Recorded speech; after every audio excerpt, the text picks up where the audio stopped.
permis à la France de décarboner son électricité et d'avoir une électricité 8 fois moins carbonée, par exemple, que nos voisins allemands, qui ont investi des milliards de dollars dans les renouvelables. C'est la catastrophe. Hein. Oui. C'est l'un des principaux consommateurs de charbon avec l'Inde en 2023. 600 milliards d'euros l'Energiewende, d'accord, un peu plus de 600 milliards d'euros sur ces 20 dernières années pour une électricité 8 fois plus carbonée que la France. La France, le parc nucléaire français, a coûté 228 milliards d'euros, si j'en crois les chiffres de la Cour des comptes publiés en 2011.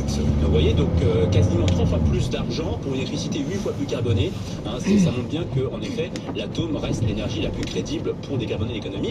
Et ça pose en effet la question de la performance de la filière nucléaire française face à l'urgence climatique. Et il y a un moment, il faut poser aussi des vraies questions. C'est est-ce que l'EPR est vraiment une technologie, je suis d'accord, une technologie pertinente? Et quand vous discutez avec des gens, des cadres d'EDF, eux-mêmes émettent des doutes parce qu'en effet, ils se disent que les gains de sûreté sont inférieurs, en tout cas le rapport coût-bénéfice est quand même assez douteux. Et par ailleurs, il y a aussi un sujet sur la performance de l'opérateur EDF et des sous-traitants qui pose la question de la concurrence de la filière nucléaire française, puisqu'à un moment, il y a quand même une urgence climatique. Et donc se pose la question de savoir s'il ne faut pas aussi ouvrir le marché français et recourir à des acteurs étrangers, même si ce serait une humiliation quand même assez dramatique. 2016, le directeur financier d'EDF, Thomas Tuchel, démissionne à cause de l'EPR. La semaine dernière, devant les députés, Henri Prolu, ancien patron de 2009 à 2014, dit que c'est un engin trop compliqué, inconstructible. C'est un vrai débat.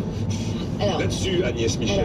Alors, je ne sais pas. Non, mais le nucléaire, on met de côté toute la question du risque collectif que ça représente. Et le risque industriel, par contre, il est là. C'est-à-dire que c'est extrêmement mal géré, à plusieurs points de vue.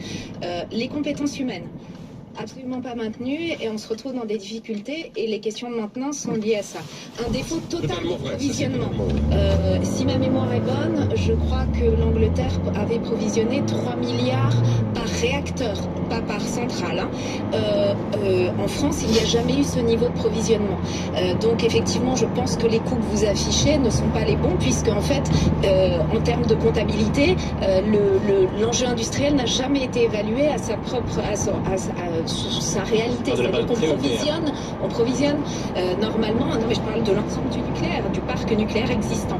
Donc il y a un problème grave de provisionnement, et aujourd'hui on en paye aussi les conséquences, c'est-à-dire qu'on n'a pas les moyens de financier et on n'a pas prévu provisionner et prévu le schéma de maintenance de ces grosses machines.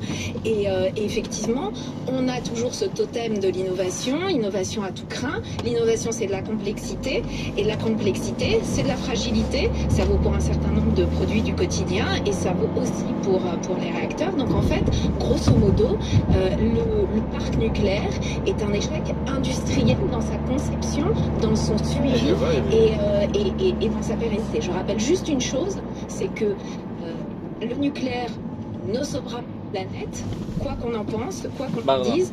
En France, c'est certes 76 ou un peu plus % de l'électricité, moins quand il va y avoir des arrêts, mais voilà. Par contre, ça ne dépasse pas les 20% de la consommation énergétique.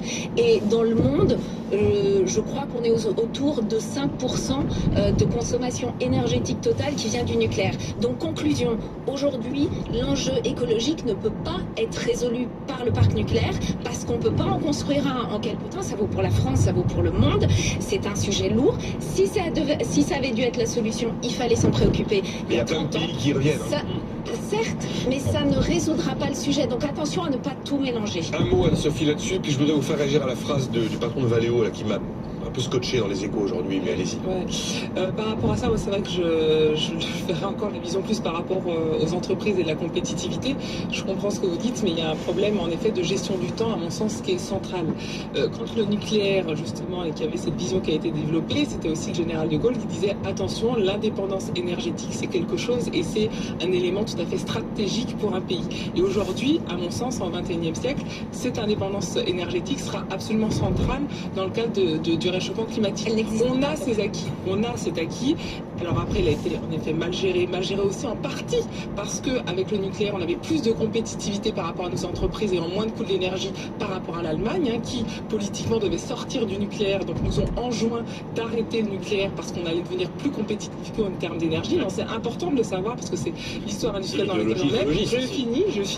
Et donc sur ce point-là, qu'est-ce qui s'est passé? Ce qui s'est passé qu'on les a suivis comme toujours en se disant oh là là, on va pas devenir devenir plus compétitif. Et donc, en effet, on a désinvesti tout ce qui est maintenance, tout ce qui est savoir-faire de gestion et aussi innovation et technologie. Mais si on avait gardé cet actif stratégique, on pourrait être aujourd'hui dans une situation différente. Là, aujourd'hui, la question, c'est qu'il faut quand même le dire, c'est quand même un actif qui nous permet d'être compétitif et quand même un plan environnemental qui est intéressant. Donc, on ne peut pas juste dire, ah ben non, il n'y a rien à voir, etc. Parce que l'idée, c'est de gagner du temps pour pouvoir se diversifier.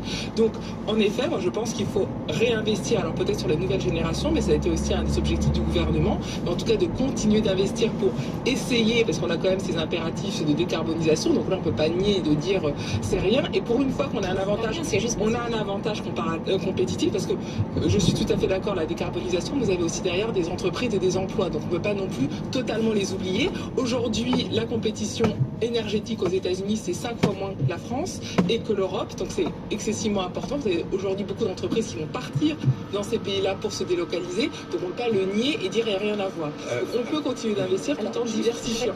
Ah mais en amont, je ne dis pas c'est juste minoritaire, c'est juste minoritaire par nous donner autant de temps de parole. On fait pas C'est quoi cet argument? on n'est pas en campagne électorale. Parce qu'aujourd'hui, c'est un mix de on diversification. fait une centrale comme ça. Parce que là, C'est le chantier du siècle, la transition On dit énergétique. pas ça, on dit pas ça. non mais le problème c'est l'urgence. Le problème c'est que dans l'urgence aujourd'hui, et en plus ça fait 50 ans qu'elles existent, c'est juste que c'est bien pour l'électricité, mais il y a plein de productions industrielles qui ne bénéficient pas, qui ne fonctionnent pas avec de l'électricité. Le ciment ne produit pas avec de l'électricité. Donc c'est juste que moi j'entends tout ce qu'on veut dire sur le parc nucléaire, mais il faut savoir deux choses, c'est que l'énergie électrique ce n'est qu'une petite partie de la consommation. On est d'accord. Donc, tant qu'on ne réduira pas notre consommation énergétique, on n'aura pas de solution. Oui, mais Et le nucléaire ne nous sauvera pas.